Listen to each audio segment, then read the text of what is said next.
The health of children should always be important in society's mind. With the advancements in technology and communication, it has become increasingly easier to educate the population on the research of vaccines. However, many different viewpoints have been created with contrasting opinions on the topic. Past research, such as Andrew Wakefield's connection with the MMR vaccine to autism, and organizations such as the Anti-Vaccination Society of America and the Green Vaccine Movement, have sparked debates. Personal experiences, along with different takes on past and recent research, have led to an increased debate on vaccines. This discord is harming our future society because it is taking away from the overall goal of wellness.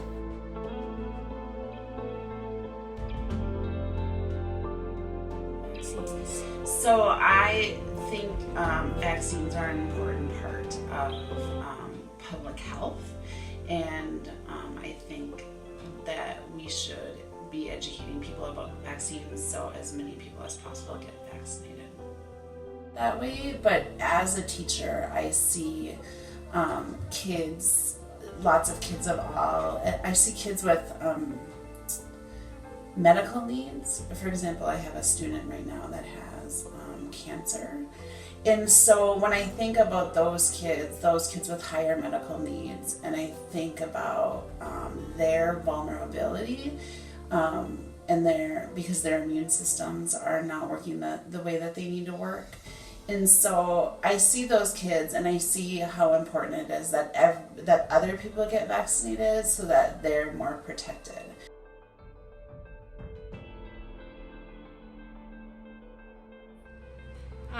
When I was pregnant with my first child, two of my good friends had 18-month-olds who just had the MMR that got diagnosed with autism. Right after that shot, they started to regress and lost their language and then got diagnosed with autism. There's another part of it. For my son, both of those women who had their sons diagnosed with autism are Rh negative, and when you're Rh negative, you have a special shot at 28 weeks of your pregnancy, and that shot routinely had the thimerosal, the mercury in it, which is the thing that people thought was damaging and causing the autism. And I'm also Rh negative, so I was going to have that shot.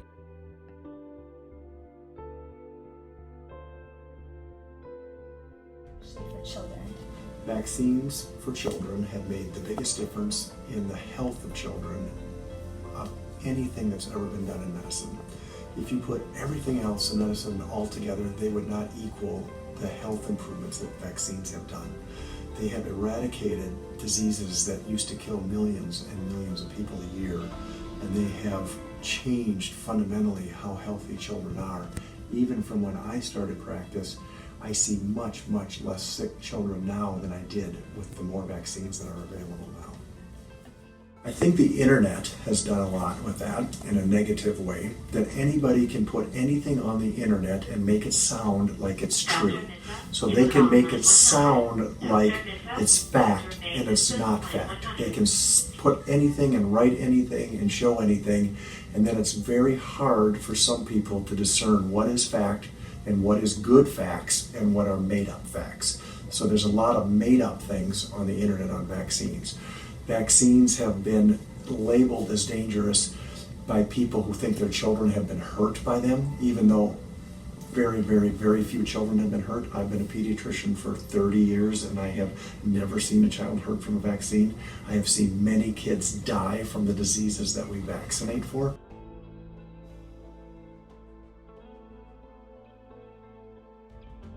I think it is a losing battle to force parents to say, you can't come to school unless you vaccinate your kids. That is not a policy that I would support, because I think, because I believe in public education, and I think what it could potentially do is push kids out of the public education system. I do think the better policy is a widespread education program that educates parents on the importance of vaccines. I think everybody should know more about vaccines because it totally affects them and the lives of the kids, their kids and other kids. And It's hard to do that because it's a really unpopular stance. I think everybody needs to be an advocate for their own family, but you do have to search out this information. I wish it was more mainstream, but because big pharmacy is really in control behind all this, it's probably not going to be for a long time. The other thing is, I think, is creating laws that they can't participate in school, public school, things like that, that they can't go if they don't do it, because it's affecting the lives of other people. Vaccines have been a source of debate for as long as they have existed, whether it be ethical or effectiveness. People around the world have many different opinions on vaccines, and there has been an increased controversy about the benefits versus the consequences of getting vaccinated. This discord is harming our future society because it is taking away from the overall goal of wellness. As a whole, both sides can agree that the main goal is to protect its most important assets, and in the end, the decisions on vaccines today affect the health of the future.